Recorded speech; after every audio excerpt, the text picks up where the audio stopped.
ये यूजुअली इस पे कोई ध्यान नहीं देता, क्योंकि यहाँ ये भी एक बहुत बड़ा खर्चा होता है जो कोई कवर नहीं करते। अब आपका क्या खर्चा रहेगा वो मैं आपको यहाँ से डिटेल में बताता हूँ। बाय द वे ये शायद ही कोई यूट्यूबर आपको बताएगा।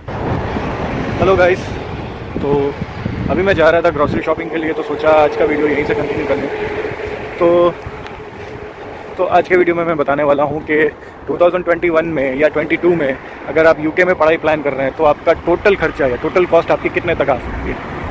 तो प्लीज़ मेक श्योर कि आप इस वीडियो पर एंड तक बने रहें, क्योंकि इस वीडियो में मैं सारी कॉस्ट यानी आपका पढ़ाई शुरू होने से लेकर पढ़ाई के दौरान तक और इवन पढ़ाई खत्म होने के बाद की भी सारी कॉस्ट जो है वो मैं इस वीडियो में कवर करने वाला हूँ। एंड चलिए वीडियो शुरू करने से पहले मैं अपने बारे में बता दूँ।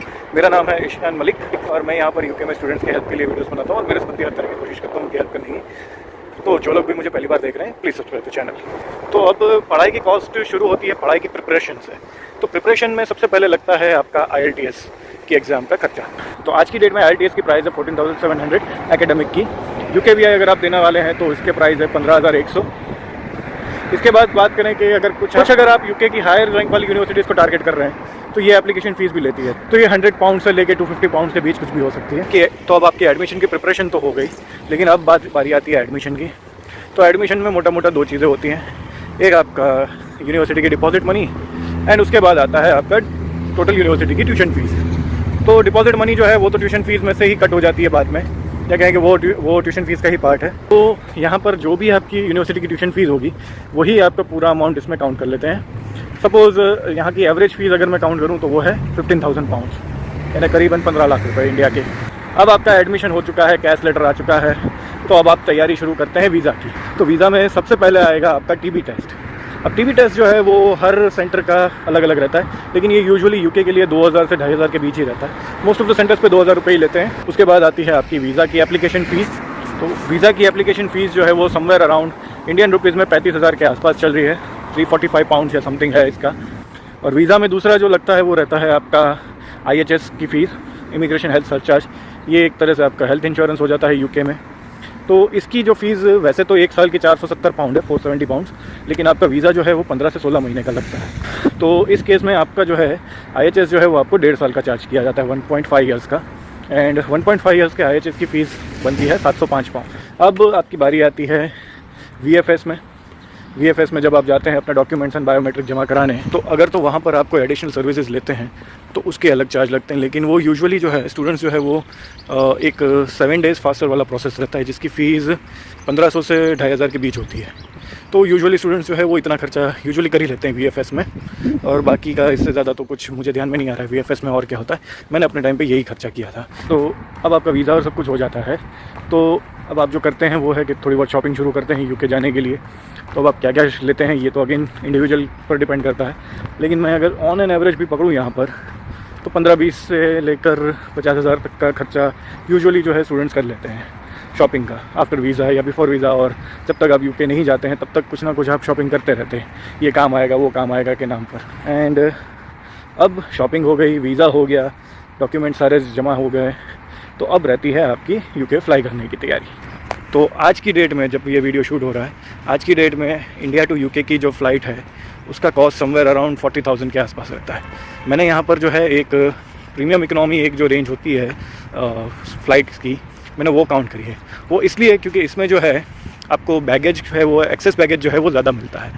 यूजुअली जो फ़्लाइट होती है उसमें 23 kgs के 2 बैग्स अलाउड होते हैं, लेकिन अगर आप ऐसा कोई प्रीमियम इकोनॉमी वाला ऑप्शन चूज़ करते हैं तो आपको 32 kgs के 2 बैग ले जाना अलाउड होता है, प्लस चेक इन बैग अलग, प्लस हैंड बैग अलग जो आप फ्लाइट के अंदर कैरी कर सकते हैं 7 kg का। तो समवेयर अराउंड 70 kgs जितना आपको मिल जाता है, जो आई बिलीव के एक स्टूडेंट या कहें कि फर्स्ट टाइम जो यूके फ्लाई करने वाला है उसके लिए सफिशिएंट हो जाते हैं। बाय द वे इन सभी चीज़ों में मैंने किसी भी तरह की कॉस्ट जो है आपकी ट्रैवलिंग की वो मैंने काउंट नहीं करी है। सपोज़ एयरपोर्ट पहुंचने का ट्रैवल, या आप जितने भी VFS के लिए जाते हैं या किसी भी चीज़ के लिए जाते हैं, तो आपको कभी यूँ हो कि अगर आप किसी रिमोट सेंटर में हैं या किसी गाँव वगैरह में रह रहे हैं और अगर आपको किसी बड़े सेंटर में ट्रैवल करना पड़ रहा है IELTS के लिए, तो वो जो आपकी ट्रैवलिंग कॉस्ट होती है वो सब मैं यहाँ पर काउंट नहीं कर रहा हूँ। जो मैंने 15-20 हज़ार रुपये एक्स्ट्रा जो आपके रखे उसी में मैं ये कॉस्ट को काउंट कर लूँगा। तो अभी आप यूके के लिए उड़े ही हैं, तो अभी तक का आपका खर्चा कुछ हो चुका होगा समवेयर अराउंड 11-11.5 लाख। क्योंकि मैं यहाँ पे कंसिडर करता हूँ कि आपने आधी फ़ीस भरी होगी यूनिवर्सिटी की एंड डिपॉजिट मनी एंड वो सब दिया होगा आपके 15 लाख की फ़ीस में से। तो समवेयर अराउंड 7.5 लाख रुपये आप दे चुके हैं और 7.5 लाख और आपका स्कोप बचा है जो आप बाद में देंगे यूके पहुँचने के बाद। तो अब आप यूके फ्लाई कर चुके हैं, तो अब आपका आज की डेट में तो इंडिया एंड पाकिस्तान कहीं से भी आप ट्रैवल कर रहे हैं तो आपको करना रहता है होटल क्वारंटीन। तो होटल क्वारंटीन का जो प्राइस है वो अभी भी है 1750 पाउंड्स। एंड इसी के साथ 10 दिन का जो खाने पीने का आपका जो खर्चा है वो समवेयर अराउंड 250 पाउंड और हो ही जाएगा, इसके आसपास ही बनेगा। तो इसको टोटल जो है वो 2000 पाउंड रख लेते हैं, तो कहें कि 2 लाख रुपये एक्स्ट्रा और आपका होटल क्वारंटीन का। तो अब सबसे पहला होता है कि आपने जैसे ही होटल क्वारंटीन ख़त्म किया, जिस भी सिटी में आपने एडमिशन लिया होगा है या जहाँ पर भी आपको जाना रहेगा, तो वहाँ के लिए आप ट्रैवल करेंगे। तो यूजुअली फ़र्स्ट टाइम जो होता है स्टूडेंट्स जो है वो प्राइवेट टैक्सी हायर करते हैं, क्योंकि फ़र्स्ट टाइम जो है स्टूडेंट्स के पास या कहें कि जो भी पहली बार आ रहा है उनके पास सामान बहुत होता है and it is very difficult to carry the luggage in train या बस में। तो इस वजह से इवन मैं भी रेकमेंड करूँगा कि पहली बार अगर आप आए ही हैं तो थोड़ा पैसों की उसमें मत देखिए। अगर आपके पास बहुत सामान है तो आप प्राइवेट टैक्सी कर लीजिएगा जिस भी सिटी में आपको जाना है। अब आप अपने यूनिवर्सिटी वाले सिटी में पहुँच चुके हैं एंड यहाँ से शुरू होती है आपकी day to day life. Cost of living इन सब चीज़ें यहीं से मैटर करना शुरू करता है। तो यहाँ पर मैं अज्यूम कर लेता हूँ कि आपको अकोमोडेशन जो है वो 400 पाउंड्स पर मंथ के हिसाब से मिला है, जो भी है आपका प्राइवेट अकोमोडेशन है, स्टूडेंट अकोमोडेशन है, हाउस है, विला है, बंगलो है, जो भी है 400 पाउंड्स मान लेते हैं। एंड आपका जो मंथली कॉस्ट ऑफ लिविंग जो है इसके बाद का, जैसे कि ग्रॉसरी हो गया, कुछ थोड़ी बहुत आप शॉपिंग करते होंगे, घूमने फिरने जाते हैं या जो भी करते हैं, वो होगा 200 पाउंड्स पर पर्सन। वैसे मैं यहाँ पर जितने भी प्राइजेस बता रहा हूँ वो पर पर्सन बता रहा हूँ। अगर आप अपने स्पाउस के साथ आ रहे हैं या अपने बच्चों के साथ आ रहे हैं तो इन सभी में आप 2x तो नहीं लेकिन 1.5x आप कर सकते हैं, जितनी भी अमाउंट में बोल रहा हूँ उसमें ये, और ये 1.5x पर पर्सन आप करिएगा। तो इस हिसाब से आपका पूरे मास्टर्स का कॉस्ट ऑफ लिविंग जो बनेगा वो बनेगा समवेयर अराउंड 600 पाउंड्स इंटू 12 यानी 7200 pounds, somewhere around 7.5 lakh. Plus इसी में आपने अपनी बाकी की जो यूनिवर्सिटी की जो फ़ीस है वो भी भरी होगी, तो वो और आप 7.5 लाख रुपए यहाँ पर जोड़ दीजिए, तो 15 लाख आपका एक साल का रहने का खर्च विथ योर यूनिवर्सिटी की रिमेनिंग फ़ीस। तो खैर का study and cost of living और सब मिलाकर आपका खर्चा बनेगा समवेयर अराउंड 15 लाख। और अगर मैं यहाँ पर पूरी फ़ीस काउंट कर लूँ तो आपकी 15 लाख की फ़ीस और समवेयर अराउंड 7.5 से 8 लाख जितना आपका कॉस्ट ऑफ लिविंग बनता है। ये तो मैं मिनिमम कॉस्ट ऑफ लिविंग की बात कर रहा हूँ, ये कहें कि एवरेज प्राइस जो आपका होना ही है। अब तो गाइज़ मैं कर चुका हूँ शॉपिंग ख़त्म एंड अब चलिए शुरू करते हैं इसका बाकी का पार्ट। पढ़ाई ख़त्म करने के बाद आपके क्या क्या खर्चे होते हैं ये शायद ही कोई यूट्यूबर आपको बताएगा, क्योंकि ये यूजुअली इस पर कोई ध्यान नहीं देता, क्योंकि यहाँ ये भी एक बहुत बड़ा खर्चा होता है जो कोई कवर नहीं करता। तो आपका 12 महीने का अकोमोडेशन ख़त्म हो चुका है एंड अब आप या तो नए सिटी में ट्रैवल करते हैं पढ़ाई ख़त्म करने के बाद, या फिर उसी कॉन्ट्रैक्ट को रिन्यू करना पड़ता है आपको जो भी आपने इनिशियली किया होता है। तो अब नए कॉन्ट्रैक्ट का आपको नए से पैसा देना रहता है। यहाँ पर यूजुअली जो है वो है कॉन्ट्रैक्ट चलते हैं 3 महीने से लेके 12 महीने तक के, तो मिनिमम 3 महीने का कॉन्ट्रैक्ट आपको यूजुअली करना ही रहता है एंड 3 महीने का पेमेंट आपको एक साथ करना रहता है जब भी आप कॉन्ट्रैक्ट रिन्यू करते हैं या पहली बार भी जब आप कॉन्ट्रैक्ट करते हैं तब भी।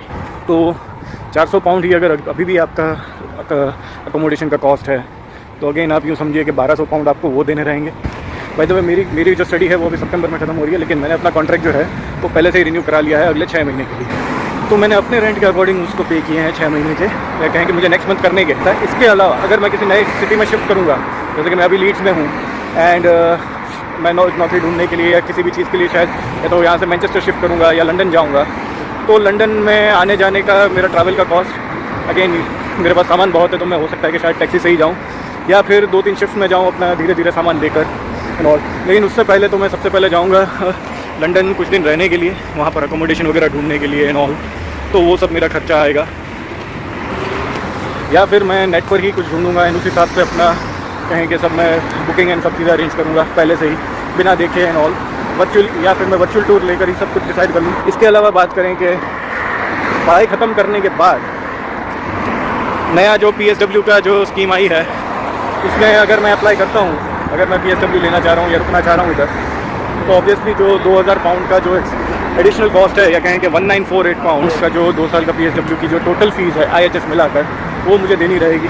इसी के साथ मेरा कॉस्ट ऑफ लिविंग तो चल ही रहा है, तो वो अगेन 200 पाउंड्स पर मंथ के हिसाब से वो भी चल ही रहा है। तो अगले 6 महीने में और यहाँ पर क्योंकि रुकने वाला है, तो उस हिसाब से मेरा और 4-5 महीने का कॉस्ट ऑफ लिविंग 200 पाउंड के हिसाब से 1000 पाउंड्स का वो हो जाएगा। इस हिसाब से अगर आपकी 15 लाख की फ़ीस है यूनिवर्सिटी की एंड आप 1.5 साल जितना रुकने वाले हैं मिनिमम यूके में अगर, तो आपका समवेयर जो कॉस्ट है PSW के साथ वो समवेयर अराउंड 35 लाख के आसपास बनेगा। 1 लाख के कोर्स के लिए आप टोटल 35 लाख रुपए खर्च करेंगे इंडियन रुपीज़ में एक कोर्स के लिए। हाँ, तो गाइज़ ये था आज का वीडियो। एंड आप इस बारे में क्या सोचते हैं, आप मुझे बताइएगा इस वीडियो में, कमेंट करिएगा कि आपके क्या सोच है, आप क्या सोचते हैं इस बारे में।